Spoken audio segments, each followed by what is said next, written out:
स्वागत करते हैं आपका एक बार फिर से हमारे चैनल में। और आज हम डिस्कस करेंगे कोरल रीफ इन इंडिया के बारे में। इसको प्रवाल भित्ति के नाम से भी जानते हैं हिंदी में, ठीक है। आप इंग्लिश हिंदी दोनों जानना आपके लिए ज़रूरी है। तो यहाँ पे हम डिस्कस करेंगे प्रवाल भित्ति के बारे में, जिसको इंग्लिश में कोरल रीफ कहते हैं। तो इसमें मैं ये बताने की कोशिश करूँगा कि भारत में प्रवाल भित्तियाँ कहाँ पाई जाती हैं, और इससे रिलेटेड जो भी आपके संस्थाएं हैं, या फिर इसको पहले अगर आप बेसिक समझ लोगे तो फिर से एक नया वीडियो बना करके इसको वर्ल्ड लेवल पे प्रवाल भित्तियों को या फिर कोरल रीफ को बनाया जा सकता है वीडियो। फिलहाल आज हम भारत को ध्यान में रखते हुए कोरल रीफ का डिस्कशन करेंगे, प्रवाल भित्ति का डिस्कशन करेंगे। तो सबसे पहले ये समझते हैं कि ये आज के ज़माने से नहीं, प्राचीन भारत में भी पाया जाता है। ये प्राचीन भारत से ही पाया जाने वाला डायनेमिक इकोसिस्टम है। जैसे एक इकोसिस्टम होता है जो कि आपका एक जगह पर सिचुएटेड होता है या फिर वो जल्दी बदलता नहीं है, ठीक है। तो लेकिन इसमें क्या होता है कि इकोसिस्टम जो है वो आपका बदलता रहता है, समय के साथ इसमें आपके बदलाव आते हैं। तो ये एक तरह का डायनेमिक इकोसिस्टम है जो कि भारत के अंदर बहुत प्राचीन समय से देखने को मिलता है। अब इसमें जैसे इसका इम्पोर्टेंस क्या है अगर समझा जाए कोरल रीफ का, तो अच्छा पहले कोरल रीफ का इम्पोर्टेंस समझने पहले से आप ये समझिए कि ये इसको बोल सकते हैं कि जलीय इकोसिस्टम है। मतलब कि जल का एक वातावरण है। जल में आपका अगर महासागरों का अगर वर्षा की बात किया जाए, महासागरों के वर्षा वन की बात किया जाए, तो उसको हम प्रवाल भित्ति बोलते हैं। कोरल रीफ को महासागरों का वर्षा वन भी कहते हैं, ठीक है। अब इसमें सबसे बड़ी चीज़ क्या होती है कि इसमें बायोडाइवर्सिटी जो है बहुत ज़्यादा देखने को मिलती है। हिंदी में इसको बोलते हैं जैव विविधता, वो बहुत ज़्यादा हमें देखने को मिलती है। और जितने भी अभयारण्य होते हैं, सेंचुरीज होती हैं, और जितने भी जीव जंतुओं के रहने के स्थान होते हैं, वहाँ पे जलीय वातावरण प्रोवाइड करने के लिए इनका प्रमुख स्थान है या फिर प्रमुख महत्व है। अब ये ज़्यादातर क्या करते हैं कि तटों में पाए जाते हैं, ठीक है। मतलब कि समुद्री तट पे हो सकता है या फिर किसी नदी के डेल्टा के तट पे हो सकता है। तो उन तटीय क्षेत्रों में इरोजन से बचाव के लिए, क्योंकि होता है कि मिट्टी इरोड हो जाती है, इरोजन होते होते क्या होता है कि मिट्टी समुद्र में शामिल हो जाए या फिर मिट्टी जो है आपका जल में शामिल हो जाए, तो उससे भी इसको बचाती हैं, ठीक है। जैसे आप जानते हो कि अगर मान लीजिए किसी मिट्टी में कब इरोड होता है, अगर मान लीजिए उसमें पेड़ पौधे हैं तो उसकी जड़ें क्या होती हैं, मिट्टी को पकड़े रहती हैं। लेकिन अगर वहीं पे आप मान लीजिए कि पेड़ नहीं हैं, तो उसमें यह संभावना ज़्यादा होती है कि उसमें इरोजन ज़्यादा होगा। अब बात करते हैं कि जैसा मैंने बताया कि ये तटीय क्षेत्रों में ज़्यादा देखने को मिलता है। तो भारत में कितना तटीय क्षेत्र है, कभी कभी आपसे प्रश्न इतना ही पूछ लेता है। तो 7500 किलोमीटर, 7517 किलोमीटर आपका भारत में तटीय क्षेत्र पाया जाता है यहाँ पे कुल तट। लेकिन 6100 आपका प्रमुख रूप से तट पाए जाते हैं।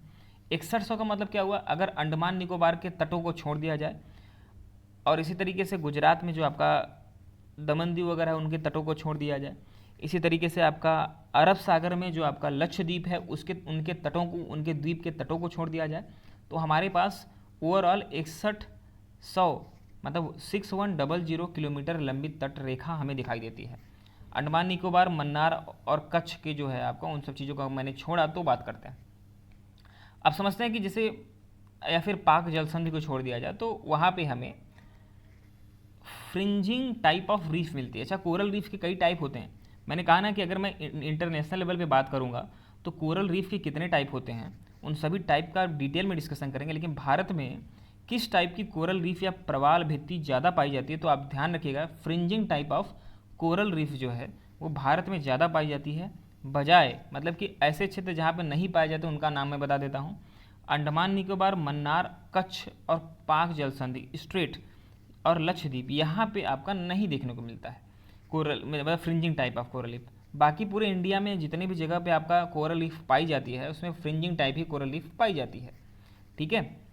अब बात करते हैं कि हर्मेटिपिक कोरल रीफ जो है आपका कोल्लम, केरल, इनायम, पुथिन, थुरई और तमिलनाडु में ये आपका हर्मेटिपिक टाइप के कोरल रीफ पाए जाते हैं।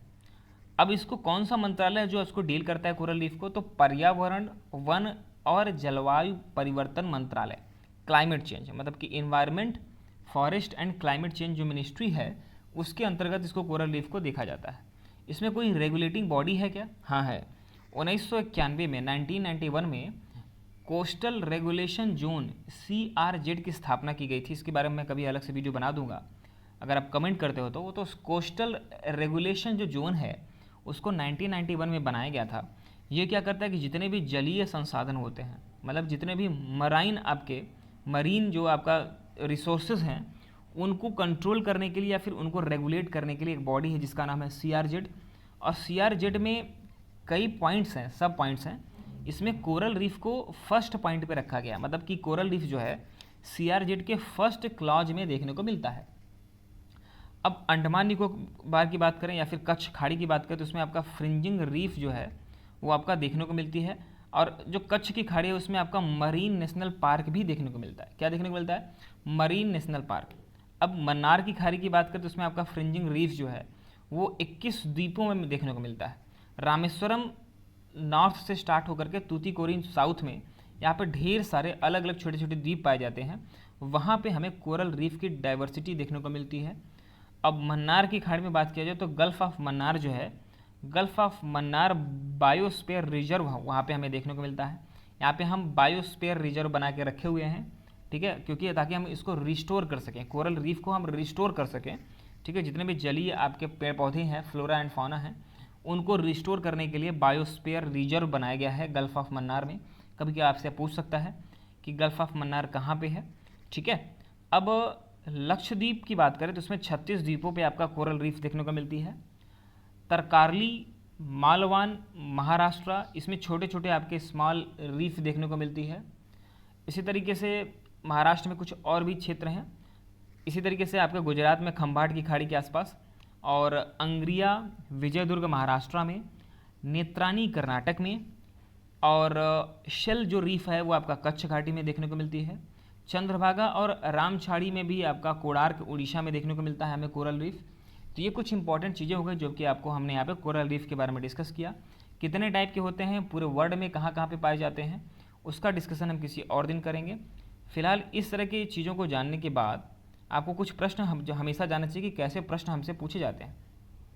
तो अगर आप प्रश्न जानना चाहते हो तो उसमें सिंपल सा प्रश्न है कि प्रवाल भित्तियाँ जो होती हैं वो महासागरों का वर्षा वन कहलाती हैं और ये जैव विविधता से संपन्न होती हैं। ये आपका प्रश्न प्राचीन काल में पूछा गया है, ठीक है। कोरल भित्ति के बारे में तो हो गया। अब जल प्रबंधन से संबंधित कुछ योजनाएं होती हैं। ये एक पुरानी योजना है जिसका नाम है हरियाली योजना। ये आपका जल प्रबंधन से आधारित है, लेकिन अब नई नई योजनाएं आ रही हैं। उसका अपडेट अगर आप चाहें तो वेबसाइट पे जा करके, ठीक है, वहाँ पे जा करके अपडेट कर सकते हैं। इतना मैं हिंट आपको दे दे रहा हूँ। अच्छा, एक क्वेश्चन मैं आपसे ऐसे ही ऑफ टॉपिक पूछ लेता हूँ कि उच्चतम वर्षा क्षेत्र भारत में कहाँ पाया जाता है। ये आपका मौसिन राम जो है आपकी, इसको हिंदी में कुछ लोग मौसिन राम भी बोलते हैं। ये मेघालय शिलांग जो है, मेघालय जो की राजधानी आपका शिलांग है, ठीक है, वहाँ से लगभग 61 किलोमीटर दूरी पे मौसिन राम एक स्थान है जहाँ पे सबसे अधिक वर्षा होती है। फिलहाल मैं कोरल रीफ के बारे में इतना ही डिस्कस करूँगा अभी, और इसी तरह के अगर वीडियोज़ आप देखना चाहते हो तो हमारे चैनल को आप सब्सक्राइब कर सकते हो। धन्यवाद।